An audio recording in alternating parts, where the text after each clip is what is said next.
I love games and competitions in books, so I wanted to give you some recommendations. I have 9 books to talk to you about today. I have a lot of thrillers, I have some horror, I have some fantasy, and I have some romance. If you like games and competitions, I am currently hosting a readathon called Escape the Readathon, where we are escaping a carnival by playing games. Also in June, I am co-hosting the amazing readathon hosted by Bree from Four Paws and a Book, and there are these sightseeing prompts that you can complete throughout the month, and books with games are one of the prompts for that, so these work very well for both May and June, and all the other times that you could want to read books with games. So the first one is The Writing Retreat by Julia Bartz. This one is definitely more of a competition, but it feels a lot like a game. There's a lot of unknowns in here, and things go off the rails from what they originally think this competition is. This is following our main character, who is invited to be part of this writing retreat, and she gets there, and there are people there that she doesn't necessarily get along with. They end up getting snowed in. They're also not allowed to have their phones. They're not allowed to contact the outside world during this, which is very suspicious, obviously. The rules that they have to follow are so strict and really weird, and there are just some strange things going on in this house. Everybody that is at this writing retreat has to write a novel in the time that they are here, which is a very short amount of time to write a book. And the writer, who is the owner of the house and runs this retreat, is very, very strange. And then one of the writers that is there disappears, and things are not looking good for any of them. This one was very fun and fast-paced for me. It is a little ridiculous. I don't think that this is like a completely unhinged book like a lot of people say it is. I think the characters are unhinged, but I think some people go into this one with incorrect expectations, thinking it's going to be like the craziest book they've ever read. That is not true. I just think the characters are unhinged, and it leads to some things that I didn't expect, but I think this one is so much fun. I would say that the first half is a little slower than the second half, but I would really, really recommend this one. Next up, I have The Will of the Many by James Islington. This one is an epic high fantasy. I don't remember what means what, but it's one or both of those things. I'm new to fantasy, but this is one that I really enjoyed despite the length. We are following our character, who is at this like prestigious school, and we are watching him climb the ranks. You start off in like the lowest class, and then depending on different things you can move up and down. And he is in this school because he's trying to solve a murder, and he's searching for an ancient weapon and uncovering secrets. So in this, there's this magic system called the will, which is like your will to do things. It makes a lot of sense. Also, if you can see the fingerprints on this book, no, you can't. They came like that. It was not me. I don't know how to get it off because I tried to rub it off and it didn't come off. Anyway, so within the school, there's competition elements like within the class rank, and then also there are these games that happen in here. It's like a big culmination. They are training for it throughout the book, and then towards the end you watch them compete in it. I don't want to tell you too many details about it because it's the last part of the book. So this one has a lot of like secretive, well, not secretive, but the main character is trying to be secretive, hide his identity, figure out secrets that other people are keeping, and also compete in this school and the competition that is happening. I do think that this one is actually pretty beginner fantasy friendly. I feel like the world made a lot of sense to me. The magic system made a lot of sense, even though we didn't get a ton of details on it. And this has one of my favorite endings. I'm so excited for the second one. So if you are interested in trying out fantasy, but don't want something that's too overwhelming, I think this is a great place to start. Also, if you like fantasy, it's also a good one. Next up is Paradise Club by Tim Meyer. This one is very much horror. It is gory, it is dark. It does have thrilling elements in it, but it is definitely a horror book. So we are following a family that goes to Paradise Club. They think that it is an all-inclusive resort with virtually everything you can think of, an idyllic paradise. But what they don't know is there's actually a dangerous game pitting the hotel's guests against a gang of bloodthirsty maniacs. So we are following our main character, Elliot, who is on vacation. He is with his family. He works for the FBI, and he's being sent there because he overworks and he needs to take a break.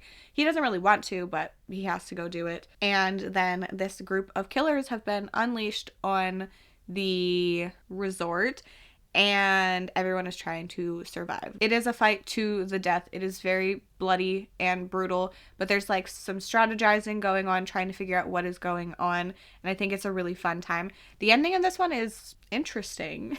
But I still really like this one. It's isolated, which is fun. Like, they can't get out of this game. And this one is such a quick read. I could not do a video talking about books with games without talking about Alice in Borderland. This is a 9-book series. It has just been completed, so you could read all of them. It is manga, which I know can be intimidating for people, but I think this one is one that is really easy to read. It reads very quickly. We are following a group of teenagers, mostly our main character Arisu, and he and his friends have been like transported into this alternate version of the city that they are in, and it is run down. There's like nobody around them, and they find themselves at this location and very quickly realize that they have to play these games to survive. They are deadly games. If you don't win, you're gone. I'm holding this upside down. I always do that. It's fine. And they very quickly realize that the game, even though they win it, does not mean that they are going to be safe. They have to continue playing games to continue surviving. It is my favorite. I love it. I'm so obsessed with it. If you're looking for a TV show recommendation, this is a great one. I just truly love this story. I think it's so interesting. There's so many different things to think about. There's different kinds of games that are happening. It's just so good. And I love it. Next up, I have a dark rom-com, and that is Butcher and Blackbird by Bryn Weaver. This one surprised me. I was not expecting to love this one. It is over the top and ridiculous, but it's so much fun. So we are following 2 different characters. They happen to both be serial killers, and at the very beginning, they meet up in an unfortunate circumstance, and the main guy ends up kind of rescuing our main female lead. They have this connection, and they decide that once a year they are going to meet up and play a game where they go after another serial killer. So they're serial killers, but they both only kill serial killers, so that makes them like better, I guess. This one is so funny. Like, it's so silly. There is a lot of smut in this book. I don't care about that personally, but it is in this one. But everything that happens is just so entertaining. Like, I was laughing out loud about this one. There's scenes that I think about all the time. I think that dark rom-coms are my thing. Well, not my main thing, but like, if I'm gonna read a romance book, I feel like I want it to be a dark rom-com. I enjoyed this so much. Can't wait for the sequel. You do have to go in knowing that this is ridiculous and that things don't necessarily make sense, but I don't want that in my books anyway. I don't want the book to make sense. Well, that's not true. But if it doesn't make sense, I'm also okay with that. I just seriously had such a fun time with this one. If you like darker books, I would say to give this one a go. Thinking about it, it feels very out of my comfort zone, but like actually reading it, it felt very much like a book that I should be reading. And it was so surprising, but I had a great time with it. Next up, I have Their Vicious Games by Joelle Wellington. This is a YA thriller, and we are following a main character who loses her scholarship to an Ivy League school, and she does not have the money to afford to go there.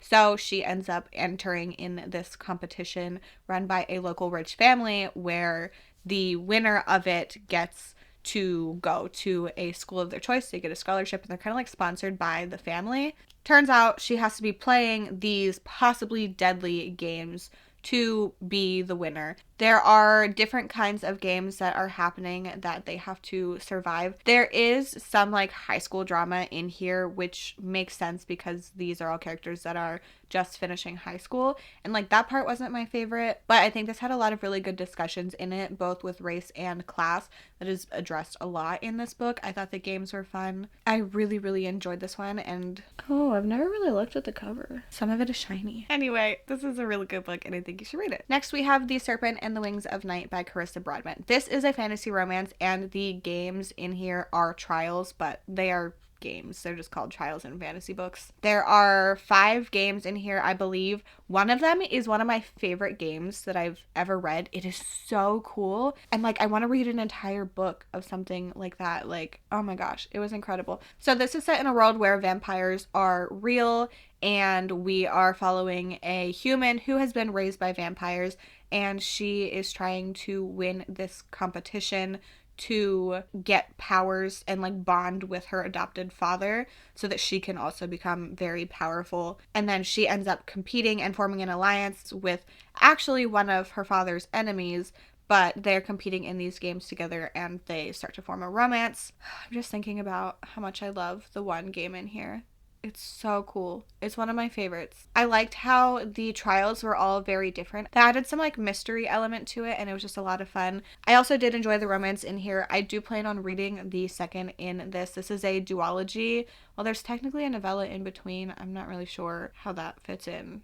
But this is going to be a series of duologies. So I plan on reading the second one in this, and then I'll probably at least read the next one. I don't anticipate all of them to have trials, but I think that this world was pretty interesting outside of that as well. This is another one that if you don't read tons of fantasy, I still think that it is interesting. It really worked for me, so I would recommend giving it a go. Another one that I absolutely could not leave off of a list recommending books with games, The Hunger Games, also Catching Fire. Actually, I do like Catching Fire even more. If you don't know what this is, it's a dystopian YA series where there is a war that happens and the side that won the war is forcing the side that lost to have children chosen from their districts every year to compete in these games to like prove how powerful the capital is and remind them of the war. There's a lot more to it, but I feel like everybody knows what The Hunger Games is. But if you have not read it yet, I highly recommend it. It is one of my favorite series ever. Even like rereading it more recently. Oh, it's so good.